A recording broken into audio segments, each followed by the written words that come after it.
പകരൂ യേശുവേ, യേശുവേ.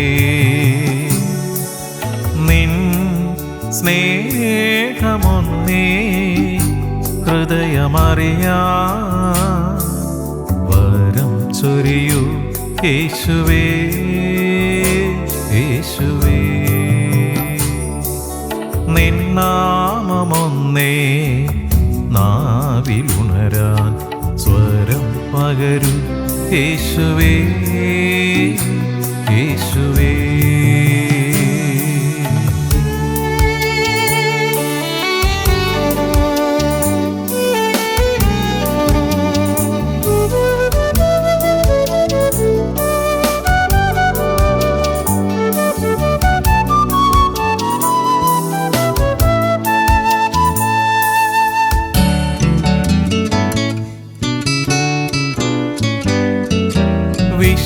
വിഷമോഹവാടിയിൽ വിരിയും സുമങ്ങളിൽ മനസ്സ് വീണു പോകുകിൽ. വിഷമോഹവാടിയിൽ വിരിയും സുമങ്ങളിൽ മനസ്സ് വീണു പോകുകിൽ. ഓ നിത്യസ്നേഹമേ, പുണ്യമായി വന്നു നീ എന്നെ നയിക്കേണമേ, എന്നിൽ വാഴേണമേ. ഓ നിത്യസ്നേഹമേ, പുണ്യമായി വന്നു നീ എന്നെ നയിക്കേണമേ, എന്നിൽ വാഴേണമേ. നിന്നാമമൊന്നേ നാവിലുണരാൻ സ്വരം പകരൂ യേശുവേ, യേശുവേ. നിൻ സ്നേഹമൊന്നേ ഹൃദയമറിയാൻ വരം ചൊരിയൂ യേശുവേ, യേശുവേ. ദൈവനാമത്തിന് മഹത്വമുണ്ടാകട്ടെ. ദൈവാത്മാവ് നമുക്ക് ഇന്നേ ദിവസം നൽകുന്ന ദൈവിക ചിന്ത, കർത്താവിനോട് അടുത്തു വരുവിൻ. Draw near to Lord Jesus Christ. യാക്കോബ് ശ്ലീഹ എഴുതിയ ലേഖനം അതിന്റെ 4-ാം അധ്യായം 8-ാം തിരുവചനം. Letter of Saint James chapter 4:8. ദൈവത്തോട് അടുത്ത് ചെല്ലുവിൻ, എന്നാൽ അവൻ നിങ്ങളോട് അടുത്തു വരും. പാപികളെ, കൈകളെ വെടിപ്പാക്കുവിൻ. ഇരുമനസ്സുള്ളവരെ, ഹൃദയങ്ങളെ ശുദ്ധീകരിപ്പിൻ. Draw near to God and He will draw near to you. Cleanse your hands, you sinners, and purify your hearts, you double-minded. സ്നേഹവാനായ പിതാവേ, ഞങ്ങളുടെ ആയുസിന്റെ ഒരു ദിനം കൂടെ കാണുവാൻ സ്വർഗം ഞങ്ങളെ ആകർഷിച്ചടിപ്പിച്ചതിനായി നന്ദി. ഇന്നത്തെ ദിനം പരിശുദ്ധാത്മാവ് ദൈവമേ ഞങ്ങളെ പഠിപ്പിക്കണം. അവിടുന്ന് അങ്ങനെ ചെയ്യുന്നതിനായി നന്ദി. അനുഗ്രഹിച്ചതിനായി സ്തോത്രം അപ്പാ, യേശുവിൻ നാമത്തിൽ തന്നെ ആമേൻ. Draw near to Lord Jesus Christ. കർത്താവിനോട് അടുത്തു വരുവിൻ. ഇന്ന് ഈ ലോകത്തിൽ പലതരത്തിലുള്ള ഉത്കണ്ഠകൾ മനുഷ്യരെ കീഴ്പ്പെടുത്തിക്കൊണ്ടിരിക്കുന്നു. ചിലർക്ക് ദുരിതങ്ങളെക്കുറിച്ചുള്ള ഉത്കണ്ഠ, ചിലർക്ക് രോഗങ്ങളെക്കുറിച്ചുള്ള ഉത്കണ്ഠ, ചിലർക്ക് പകർച്ചവ്യാധികളെക്കുറിച്ചുള്ള ഉത്കണ്ഠ, ചിലർക്ക് ഭീകരവാദ ഭീഷണിയെക്കുറിച്ചുള്ള ഉത്കണ്ഠ, ചിലർക്ക് മക്കളുടെ ഭാവി എങ്ങനെയാകും എന്നുള്ളതിനെ കുറിച്ചുള്ള ഉത്കണ്ഠ. ഇങ്ങനെ അനേക ഭാരപ്പെട്ട ചിന്തകളാൽ മനുഷ്യ മനസ്സ് കലുഷിതമായിക്കൊണ്ടിരിക്കുന്ന ഒരു അന്തരീക്ഷത്തിന്റെ നടുവിലാണ് നമ്മൾ ഓരോരുത്തരും ജീവിക്കുന്നത്. ഈ പ്രതിസന്ധികളിൽ നിന്ന് നാം എങ്ങനെ രക്ഷപ്പെടും? ഇന്ന് മനുഷ്യരുടെ സകല പ്രതിസന്ധികളുടെയും കാരണം മനുഷ്യർ ദൈവത്തോട് അടുത്തു വരുന്നില്ല എന്നതാണ്. ഭാരങ്ങൾ വരുമ്പോൾ ചിലർ മന്ത്രവാദികളുടെ അടുക്കലേക്കും, മറ്റു ചിലർ പൈശാചിക ശക്തികളിലേക്കും, മറ്റു ചിലർ വിഗ്രഹാരാധനയിലേക്കും, വേറെ ചിലർ മദ്യപാനത്തിലേക്കും മയക്കുമരുന്നുകളിലേക്കും വഴുതി വീഴുന്നു. മനുഷ്യരിലോ പ്രഭുക്കന്മാരിലോ ധനത്തിലോ സ്ഥാനമാനങ്ങളിലോ ആശ്രയിച്ചിട്ട് ഒരു കാര്യവുമില്ല. ആരെയാണ് വിശ്വസിക്കേണ്ടത്? ആരുടെ അടുക്കലാണ് പോകേണ്ടത് എന്നതിനെ കുറിച്ച് ഒരു നിശ്ചയം നമുക്കുണ്ടാകണം. സർവശക്തനായി ദൈവത്തിന്റെ അടുക്കലേക്ക് ഓടി വരുന്ന ഒരുവനെയും ദൈവം ഒരിക്കലും ഉപേക്ഷിക്കുകയില്ലല്ലോ. കൈവിടുകയുമില്ല. ഒരു വ്യക്തിയുടെ മഹിമയെ നോക്കിയിട്ടോ സ്ഥാനമാനങ്ങൾ നോക്കിയിട്ടോ സ്വഭാവം നോക്കിയിട്ടോ അല്ല ദൈവം ആ വ്യക്തിയെ സ്വീകരിക്കുന്നത്. ആ വ്യക്തിയുടെ മനസ്സിന്റെ അവസ്ഥ നോക്കിയാണ്. ദൈവം നമ്മുടെ യോഗ്യതയോ കുടുംബ പാരമ്പര്യമോ നോക്കുന്നില്ല. ദൈവം നോക്കുന്നത് നമ്മുടെ ഹൃദയശുദ്ധിയെയാണ് എന്ന് കർത്താവായ യേശു പറയുന്നു. എബ്രായലേഖനം 13:5 പറയുകയാണ്, ഞാൻ നിന്നെ ഒരു നാളും കൈവിടുകയില്ല, ഉപേക്ഷിക്കുകയുമില്ല. I will never forsake you and abandon you. യേശുവിന്റെ തിരുസന്നിധിയിലേക്ക് അനുതാപമൂറുന്ന ഹൃദയത്തോടെ അടുത്തു വന്നാൽ എത്ര കടും ചുവപ്പായ പാവങ്ങൾ പോലും യേശു വെണ്മയുള്ളതാക്കി മാറ്റും. മുടിയനായ പുത്രൻ, അപ്പാ ഞാൻ നിന്നോട് പാപം ചെയ്തു എന്ന് പറഞ്ഞ് സ്വന്തം ഭവനത്തിലേക്ക് മടങ്ങി വന്നപ്പോൾ ആ പിതാവ് അവനെ വാരിപ്പുണർന്ന് വിശേഷപ്പെട്ട വസ്ത്രവും ചെരിപ്പും മോതിരവും നൽകി അവനെ സ്വന്തം മകനായി സ്വീകരിച്ചു. This is the real confession. ഇതാണ് അനുതാപമൂർന്ന ഹൃദയത്തിന്റെ ഏറ്റുപറച്ചിൽ. അതുപോലെ യേശുവും അനുദപിച്ചു വരുന്ന ഒരു പാപിയെ മാറോടണയ്ക്കുന്നു. ഒരിക്കൽ കഫർനഹൂമിൽ ഒരു ഭവനത്തിൽ യേശു ഇരിക്കുകയായിരുന്നു. 4 പേർ ഒരു പക്ഷവാത രോഗിയെ ചുമന്നുകൊണ്ട് യേശുവിന്റെ അടുക്കിലേക്ക് പുറപ്പെട്ടു. എന്നാൽ ചുറ്റും വലിയ ജനക്കൂട്ടവും വലിയ പ്രതിബന്ധങ്ങളും യേശുവിന്റെ അടുക്കിലേക്ക് വരുവാൻ അവർക്ക് സാധിക്കുന്നില്ല. എന്നാൽ അവരുടെ വിശ്വാസം ആ പ്രതിബന്ധങ്ങളുടെ മേൽ ചുവടുവയ്ക്കുവാൻ അവരെ പ്രേരിപ്പിക്കുന്നു. അവർ ആ രോഗിയെ ആ കൊച്ചു ഭവനത്തിന്റെ മുകളിൽ കൂടി ഓടുപൊളിച്ച് അകത്തേക്ക് കടത്തുന്നു. യേശുവിന്റെ അടുക്കിലേക്ക് വരുന്നവരെ യേശു ഒരു നാളും കൈവിടുകയില്ല, ഉപേക്ഷിക്കുമില്ല. കൊണ്ടുവരുന്നവരുടെ വിശ്വാസം കണ്ടിട്ട് പക്ഷവാത രോഗിയെ യേശു സൗഖ്യമാക്കി. ഒരിക്കൽ പാപിനിയായ സ്ത്രീ ഓടി വന്ന് യേശുവിന്റെ കാൽക്കൽ വീഴുന്നു.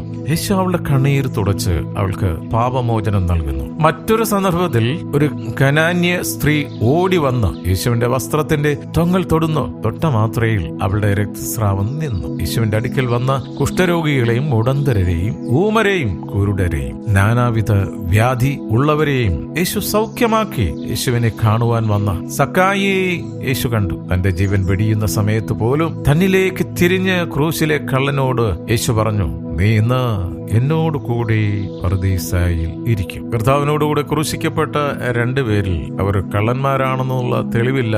പക്ഷേ അവർ രാജ്യദ്രോഹികളായിരുന്നു. അതുകൊണ്ടാണ് അവരെ തൂക്കിലേറ്റിയത്. അതിലൊരുവന് കർത്താവ് അവന്റെ പാപം ക്ഷമിച്ച് അവനോട് പറയുകയാണ്, ഇന്ന് നീ എന്നോട് കൂടെ പറുദീസായിൽ ഇരിക്കും. നമ്മുടെ ജീവിതത്തിലെ സകല ഭാരങ്ങളെയും വേദനകളെയും പ്രശ്നങ്ങളെയും ദൈവസന്നിധിയിലേക്ക് കൊണ്ടുവരാം. ഇന്ന് ലോകത്തിൽ പല കണ്ടുപിടുത്തങ്ങൾ ഉണ്ടായിട്ടുണ്ടെങ്കിലും മനുഷ്യരുടെ വ്യക്തിപരമായ ഹൃദയത്തിലെ വേദനകൾക്ക് പരിഹാരം കണ്ടെത്തുവാൻ ആധുനിക മനുഷ്യൻ ഇതേവരെ ഒന്നും കണ്ടുപിടിച്ചിട്ടില്ല. നമ്മുടെ കണ്ണുനീർ കുപ്പിയിൽ ആക്കി സൂക്ഷിച്ചു വയ്ക്കുന്നവൻ ഒരുവൻ മാത്രം.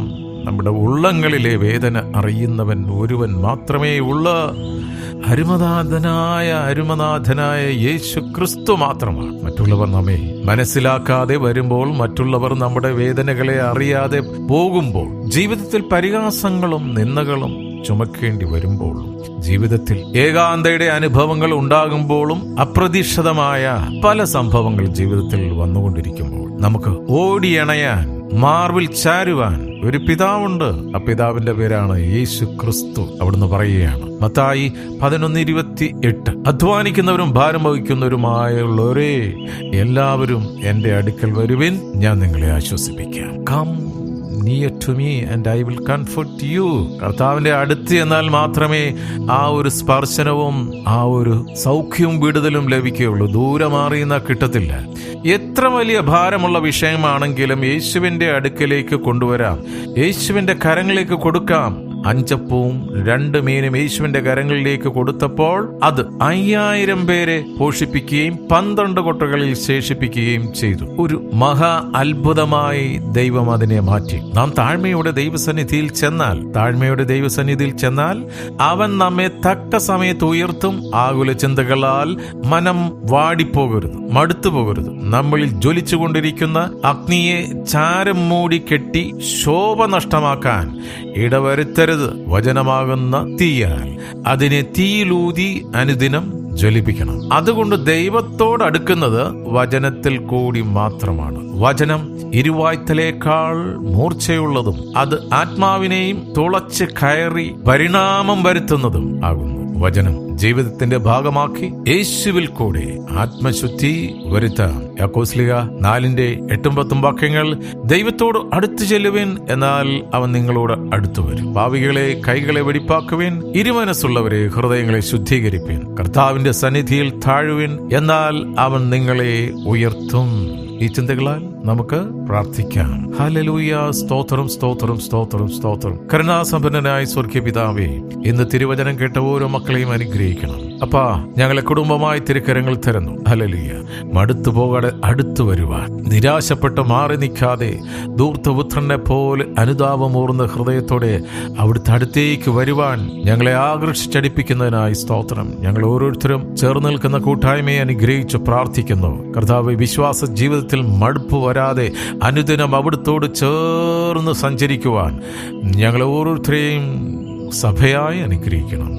അപ്പാ, ഞങ്ങൾ ഒരുമനപ്പെട്ടുകൊണ്ട് അവിടുത്തെ വചനപ്രകാരം പ്രാർത്ഥിക്കുന്നു. വിശുദ്ധർക്ക് വേണ്ടി പ്രാർത്ഥിക്കണമെന്നുള്ള വചനം ഏറ്റെടുത്തുകൊണ്ട് അടിയങ്ങൾ പ്രാർത്ഥിക്കുന്നു. ഹല്ലേലൂയ. ഞങ്ങളുടെ മാതൃരാജ്യമായ ഇന്ത്യയെ അനുഗ്രഹിക്കണമേ. ഇന്ത്യക്കെതിരെ ഉയരുന്ന എല്ലാ ഹല്ലേലൂയ അകത്തുനിന്നും പുറത്തുനിന്നുമുള്ള പോരാട്ടങ്ങൾ യേശുവിന്റെ നാമത്തിൽ ഇന്ത്യ മഹാരാജ്യത്ത് നിന്ന് വിട്ടുമാറട്ടെ. ഓരോ സംസ്ഥാനങ്ങളെ ഓർത്ത് പ്രാർത്ഥിക്കുന്നു.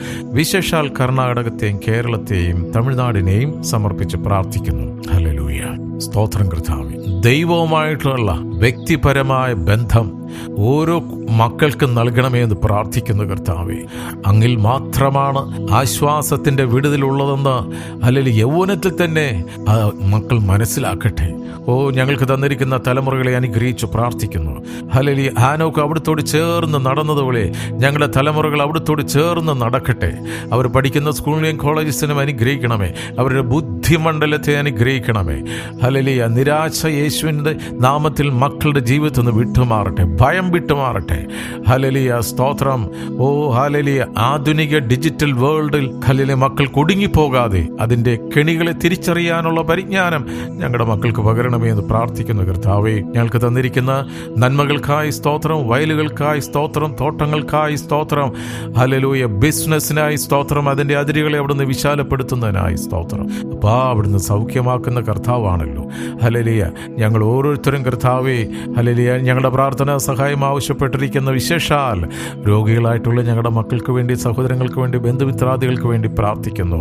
അവിടുത്തെ കരം വെച്ച് മക്കളെ അനുഗ്രഹിക്കണമേ, തൊടണമേ, വിടുവിക്കണമേ, സൗഖ്യം നൽകണമേ. അവിടുന്ന് അങ്ങനെ ചെയ്യുന്നതിനായി നന്ദി. ഇന്നത്തെ ദിനത്തിനായി സ്തോത്രം. പ്രാർത്ഥനയും യാചനയും കേട്ടിരിക്കാൻ സ്തോത്രം. യേശുവിൻ നാമത്തിൽ തന്നെ. ആമേൻ, ആമേൻ, ആമേൻ.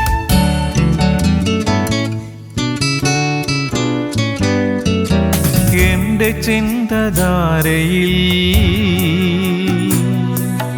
യേശുവാം പൂമരം എന്നും തളിർത്തു നിന്നിടാ.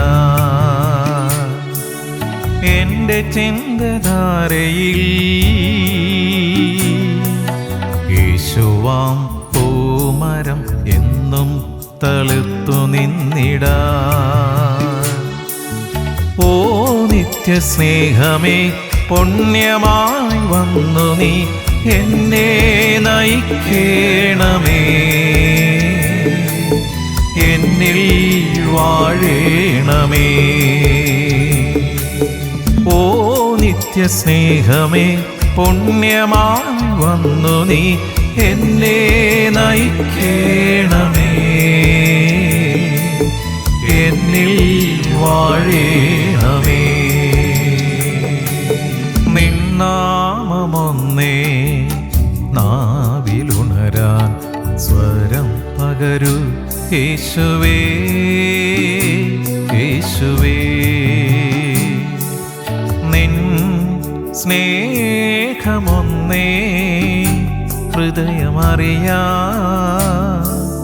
വരം ചൊരിയൂ യേശുവേ, യേശുവേ. നിന്നാമമൊന്നേ നാവിലുണരാൻ സ്വരം പകരൂ യേശുവേ, യേശുവേ, യേശുവേ, യേശുവേ.